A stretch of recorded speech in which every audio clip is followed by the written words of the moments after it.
Hi all, good morning, whatever time of day it is, wherever you are watching this video. Welcome to Wildwood Farm. And this is video number 2 of our series of getting started on an off-grid lifestyle.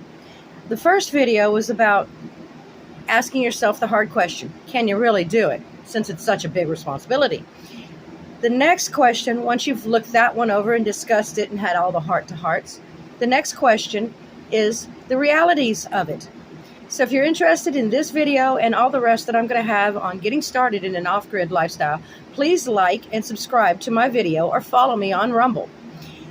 Okay, the question is the realities. It's time to get a pencil and paper out. And this is where you get to have fun. Dream big, real big. Pretend like money's not even an issue. You won the lotto, like my husband likes to say, when I win the lotto. So, what would you love? Absolutely, if money was never an issue, what would be the way you would want your homestead off-grid to look like? Write it down. Okay, most of it's probably going to become impossible to get unless you win the lotto, because, I mean, heck, I would like several hundred acres, fence it in with a concrete wall, barbed wire, never leave the place. Ever again. Just have everything I need on the property. But that is just an unachievable goal. Maybe. So, to be realistic, first dream big, then get realistic. What kind of homestead do you want? Besides the fact that it's going to be off-grid, do you want it completely off-grid so that you supply everything at your own property, your own water, the majority of your food, your own power, your own heat sources, your own way to cook, your own shelter, everything. Yes, you could start with a blank piece of land and go from there. Or do you want to just be sort of off-grid? Just have a rain catchment system that doesn't supply all your water, but does give you some extra water or have some in case the power or water goes out? Do you want to have a completely off-grid home where you supply all your utilities, or do you just want to have a backup for in case of a power outage? That's where you need to think. Start thinking about all those things. The next question you need to think about is, where do you want this homestead to be? Are you going to be stuck where you're at and trying to fix the home that you're already in? Or are you able to just move wherever and start from scratch? Do you want 4 seasons? Do you hate the summer? Do you hate winter? Do you hate a lot of rain, or do you want a lot of rain? Do you want open land, or do you want wooded land? Do you want mountainous? Do you want desert? Those kind of things need to be considered, because all of those will affect how you live your homestead lifestyle. If you live in a desert area, you're not going to have a lot of water. So what are you going to do about supplying that water? If you live in a wooded area on top of a mountaintop, you're not going to have that much solar power because the trees are going to be in the way. So what are you going to do about electricity? All those things would need to be considered. There's so many tiny, tiny little factors that would need to be thought about. So think about it. What do you want? Me personally, I would prefer cooler summers because I hate summers. Longer winters don't matter to me. But if you have a long winter, will you have the ability to keep warm during that winter? Will you have the ability to have fresh water during that winter? Will you have the ability to keep your livestock healthy and warm and fed and watered during a long winter?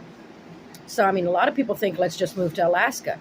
Alaska gets pretty cold in the winter, and winter lasts a long time. So you would have to consider having enough stocked up for the time where you can't really do anything. Next, is your homestead going to be animal-based, vegetable-based, or a mixture of both? All those factors need to be considered. To have gardens, you need one thing. To have animals, you need something else. And most of the time, the two don't mix. Because the land that's good to have grass may not be good to grow crops. Or an old farm that has had a monocrop, like say corn grown on it, may go for cheap, but the soil will be depleted and you're not going to be able to grow very much on it organically. You're going to need a lot of inputs. And it will not turn into a very good pasture for a long time. So those are other questions that you need to think about. The other thing is, Do you have children? Do you need schools? Are you going to need friends for your kids? Or are you going to homeschool your children and raise them on your farms and just take them to town every now and then to play with other people? That's also another big consideration. And then another big factor is income. We all need some sort of income. No matter where we live or how much we want to be off-grid, that one factor is never going to go away. We're always going to need some source of income. So that's going to be another factor. Do you work remotely from home already, and can your job move? Many of us have transferred to that kind of lifestyle since the vid came around a couple of years ago, and our jobs were closed and we worked from home. So that is a portable job. You can do that anywhere. Except the question, will you have internet? If you're up top of a mountain somewhere in the back of beyond, will there be internet service out there? Will you be able to afford the internet service that you would need to get to be doing it on top of a mountain somewhere in the boonies?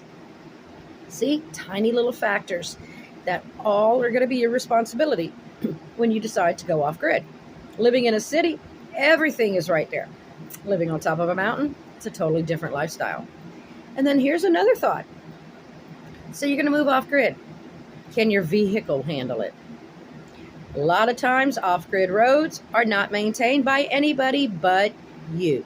Yes, again, your problem. They are rough roads that would need a four-wheel drive vehicle. Good funny joke. We started ours off in a Mazda. Yep, low to the ground, tore that sucker up. Those roads were bad. Bad. And tires, oh my goodness, let me not even get started on tires. Can't grow tires on a farm. Can't make tires on a farm. So yes, always need an income. So will your vehicle handle it? Can you afford to buy a vehicle that will be able to handle it? Will your property be accessible all year round? You live up on top of a mountain? Is it going to be up and down switchbacks and then get iced over in the middle of winter and then you can't leave? Then you'll have to plan for that too. See, like I said, there's a lot of moving parts into going off grid that need to be considered. But this is the fun part. Dream. Go ahead. Toss it all out there on a piece of paper. Nothing is wrong. There's never a wrong answer. Ask all the questions. Try to decide, but work it out with everybody. Not one person can make all the decisions. You're not, unless you're doing it all by yourself, which will be extremely hard, but can be done. Talk to everybody. See what they're willing to put into the mix. For us, I'm the animal person. My husband, he does the electricity and the math and the machinery. He has learned in the last 30 plus years how to do animals. But the animals wouldn't do very hot if it was just him doing them. But then, on the flip side, if he's not around and the electricity breaks, guess who's lighting the kerosene candles until he gets back? Me. So you got to find out what your misses are, the things that you're weak in, and the things that other people are good in to make this work. Now, it is possible that you could just say, to heck with it all. I'm not going to have any electricity whatsoever. I'm going to go totally Amish. No power, candles, and wood. Yeah, you could do that. We did that for a while. It was fun. In all ways that word means. It was fun, for real fun. And then it was fun as in hard-ass work. But it can be done, and then you can grow out of it. You do not have to start your homestead with everything already. Unless you've won the lotto, and then you can. Start your homestead small. Again, there's another question. How big do you want to be? Do you want to buy all the acreage you want right now and then slowly build it into what you want? Or do you want to buy small acreage and then start? Or do you want to just have small acreage, period, and work it up to what you want? What do you want on that farm? What kind of livestock do you want on that farm? What kind of crops do you want on that farm? All of those issues are things that you need to think about. And this is when a piece of paper comes in handy and a pen. Sit down there and each of you make a list of what you want on your farm or your homestead to be. Start from extremely grandiose down to the tiniest little thing. Do you want a bucket to fit in your well? I know that sounds silly, right? A lot of us put in wells, but they don't have wells like they did in Laura Ingalls' day, where you toss a bucket down in it. Now wells are mostly a pipe, a 2-inch pipe. Can't put a very big bucket down that thing. Now can you? Is your well going to be too deep to even think about bucketing water out or using a hand pump? Anything over 25 feet is too deep for a hand pump. And the bucket gets pretty heavy when you're pulling up 25 feet of rope too. So tiny little things like that, all of those need to be looked into. So what you need to do is look at a picture of an off-grid homestead and think about all the little moving parts that are there. And think about if you can supply those things, if you're willing to have to supply those things, or if there's somebody that can maintain the systems once they're set up. Buying a complete system, a solar system, say, and putting it up is great until it stops working. Can you fix it? Will you be able to figure out how to fix it? Or do you want to start small and have an on-grid house and just have a small solar system and then build onto it as you learn how to handle maintaining a solar system? All of those things will need to be thought about. It's tiny stuff like that that can totally wreck your dream. Something so small that nobody would think would totally wreck a dream, but could. You get it all set up and then you don't know how to fix your solar array, and then all of a sudden you don't have power one day when you need it, and it's 15 degrees outside.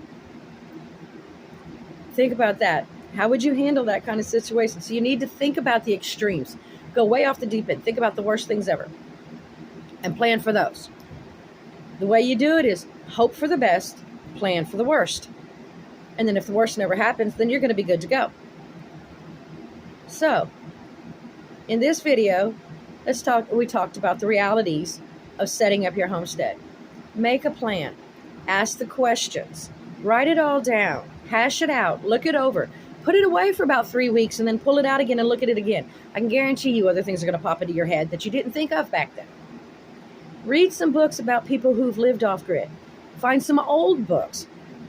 Laura Ingalls was my inspiration when I was a child. Yes, when I was less than 9 years old, I was like, I want to live like that.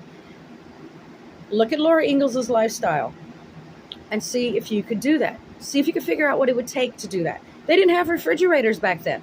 So where will you put your food?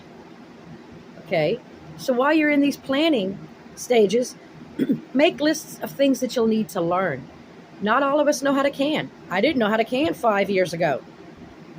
Not all of us know how to cook on a wood stove. I didn't know how to cook on a wood stove either 5 years ago. Not everybody knows how to work with animals. I've pretty much known that all my life.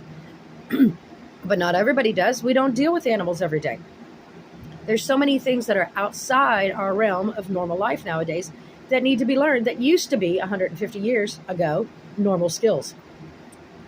So while you're in the planning stages, learn things. Find a skill, say canning, and learn how to can. Practice it. You can buy stuff from the store in a big bulk can it down. That'll be a video later on down the way. When it cools off, I will make a video on how to can and how to start canning and the basics of that. But skills like that all can be learned in your house, in the middle of a city somewhere, while you're doing the planning. So that way you feel like you're making steps towards your off-grid lifestyle. And again, make a list of what monies you're going to need or things that you're going to need. If you're going to go have a garden, you're going to need tools. Start buying them. Hit up a garage sale. Look for them on the shopper. Facebook Marketplace. Oh, that's rocking. I've got so much off of Facebook Marketplace. You can find stuff. Start slowly but surely gathering the things that you would need for your off-grid lifestyle, so that the day you decide to make the jump, you're not going to have to spend thousands and thousands of dollars to make the jump. You already have the stuff. And it also gives yourself a sense of accomplishment when you look at that list of things that you need, which I will supply a link to that on my Rumble page and my YouTube page down in the comments. Find a list and then start checking it off. It doesn't have to be perfectly brand new things. If you could afford it, fine. Secondhand works just as well. Matter of fact, the older things are better than the newer stuff. So that way it'll make you feel good about yourself. You'll be making small steps towards your bigger goal of living an off-grid lifestyle. And you're not sticking your neck out and putting yourself or your family members in danger because you don't know exactly what you're doing yet. Trust me, it's always going to be a learning process. You will never have all the answers to everything, but you'll have a lot of them while you're doing this. So have fun with your plan. Dream, draw pictures, look up stuff on Facebook or Google, find pictures, make a scrapbook of all the things. Laugh. I can guarantee you, 5 years after you get off grid, you're going to pull that scrapbook out and you're going to laugh at yourself about how silly you were and how dumb you were. But it'll be amusing and it'll be a sense of pride. So there you go. Video number 2 on the realities of living off grid and the planning process. The next video that I'm planning on doing is looking into the finer points of this planning process. Different places to live, what places are good and what places would be bad. Of course, big cities. What parameters you should set to be looking for a homestead. You know, what would be good areas to look for homesteads. What are the requirements? Things like that. So if you like this video and you want to learn more, like and share and follow me down below. And God bless you all and happy homesteading.